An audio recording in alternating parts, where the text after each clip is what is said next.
সারা দেশ তোলপাড় সংস্কার আর জুলাই সনদ নিয়ে। এরই মধ্যে ভারতীয় মিলিটারি ইন্টেলিজেন্স বা সামরিক গোয়েন্দাদের একটি উচ্চ পর্যায়ের টিম বাংলাদেশ সফর করে গিয়েছে। দুই দেশের সামরিক বাহিনীর মধ্যে এমন বৈঠক নিয়মিত ঘটনা হলেও পরিস্থিতির কারণে ভারতের এমআই টিমের এমন সফর বেশ তাৎপর্যপূর্ণ। বিশেষ করে সফরটি এমন এক সময় হয়েছে যখন ঢাকা ও দিল্লির সম্পর্কে গত 1 বছরেরও বেশি সময় ধরে চলছে টানাপোড়েন। আবার এর ঠিক পরপরই বাংলাদেশের সেনাপ্রধান জেনারেল ওয়াকারুজ্জামান অনির্ধারিত সফরে দেখতে গিয়েছেন বাংলাদেশ ভারতের সীমান্তবর্তী লালমনিরহাট এবং ঠাকুরগাঁয়ের দ্বিতীয় বিশ্বযুদ্ধকালীন পরিত্যক্ত বিমান ঘাঁটি। এই বিমান ঘাঁটিগুলো ভারতের চিকেন নেকের সাথে একেবারে লাগোয়া। প্রশ্ন হলো, ভারতীয় এমআই টিমের বাংলাদেশ সফর এবং তার পরপরই জেনারেল ওয়াকারের হঠাৎ সীমান্তবর্তী জেলার পরিত্যক্ত বিমানবন্দর দেখতে যাওয়ার মধ্যে কি কোনো যোগসূত্র আছে?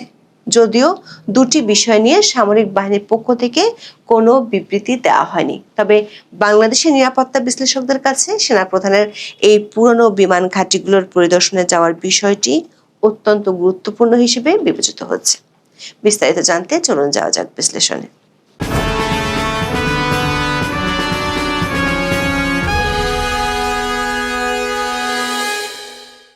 গত 8 অক্টোবর থেকে বাংলাদেশের সেনাবাহিনী নতুন করে আলোচনা শিরোনাম হয়। আন্তর্জাতিক অপরাধ ট্রাইব্যুনাল 3টি মামলায় বর্তমান ও সাবেক মিলিয়ে 25 জন সেনা কর্মকর্তার বিরুদ্ধে গ্রেপ্তারি পরোয়ানা জারি করে। সেনা সদরের পক্ষ থেকে জানানো হয়, এর মধ্যে কর্মরত 15 জন সেনা কর্মকর্তাকে সেনা আইন অনুযায়ী সদর দপ্তরে সংযুক্ত করা হয়েছে। এরপর আইসিটির প্রসিকিউশন টিমের পক্ষ থেকে নানা বক্তব্য দেওয়া হলেও সেনাবাহিনীর পক্ষ থেকে আর কিছুই বলা হয়নি। তবে স্বরাষ্ট্র মন্ত্রণালয়ের পক্ষ থেকে জানানো হয়, ঢাকা সেনানিবাসের একটি ভবনকে বিশেষ কারাগার হিসেবে সরকার ঘোষণা করেছে।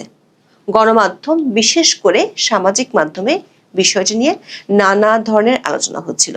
প্রসিকিউশনের মতকে সমর্থন করে এমন পক্ষের দাবি হলো 15 সেনা কর্মকর্তাকে সিভিল প্রশাসন বা পুলিশের কাছে হস্তান্তর করা।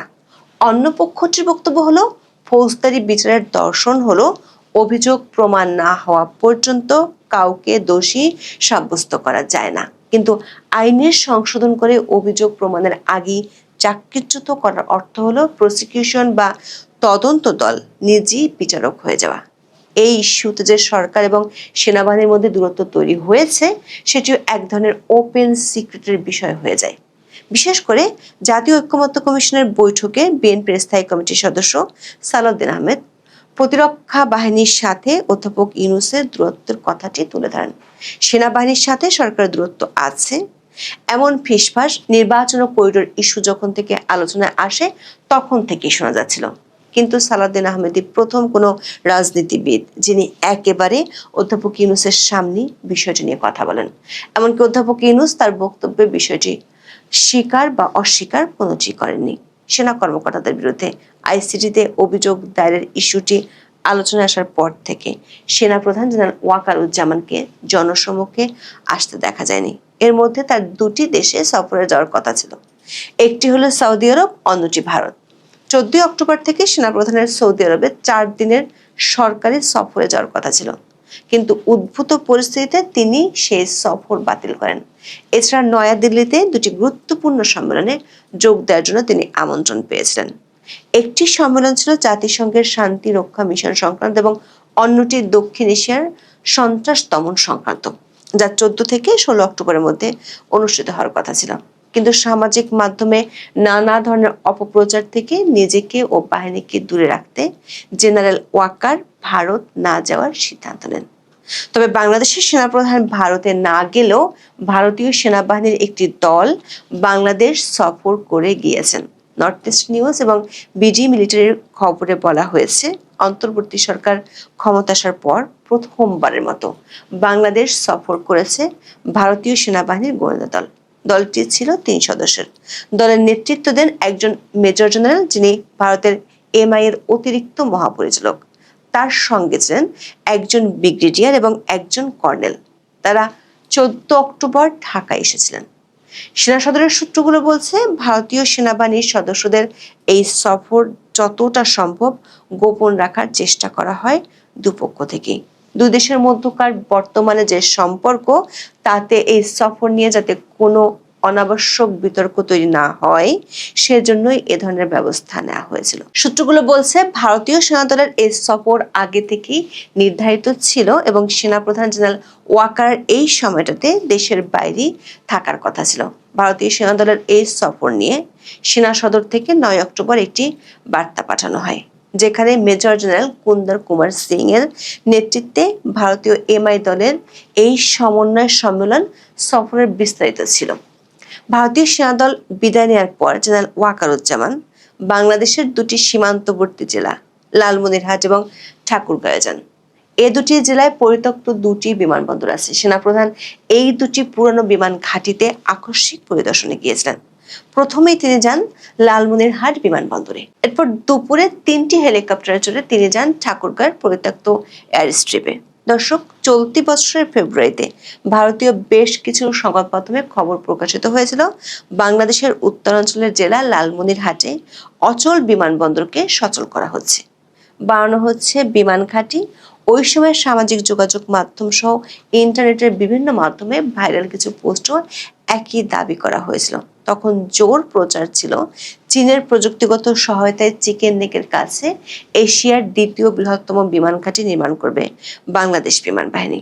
ভারতীয় কোনো কোনো সংবাদ মাধ্যমে দাবি করা হয় পাকিস্তানি কোম্পানিকে সাবকন্ট্রাক্টরের কাজও দেওয়া হয়েছে। বিশেষ করে বাংলাদেশের অন্তর্বর্তী সরকারের প্রধান উপদেষ্টা ডক্টর মোহাম্মদ ইউনূসের চীন সফরের পর এমন তথ্য ভাইরাল হয়েছিল। দর্শক, লালমনিরহাট বিমানবন্দরটির একটি আঞ্চলিক ভৌগোলিক গুরুত্ব আছে। এই বিমানবন্দরটি হলো গেটওয়ে টু নর্থ ইস্ট এবং মাউথ অফ আসাম। ভৌগোলিক দিক থেকে ভারতের উদ্বেগ মূলত শিলিগুড়ি করিডোর নিয়ে, যাকে চিকেন নেক বলা হয়। একে বলা হয় ভারতের উত্তর পূর্বাঞ্চলের লাইফলাইন, কারণ 7 সিস্টার্স এর সঙ্গে ভারতের মূল ভূখণ্ডের শ্বাসনালী করিডোর হলো এই চিকেন নেক। এর আশেপাশে রয়েছে 4টি দেশের সীমানা: বাংলাদেশ, চীন, নেপাল ও ভুটান।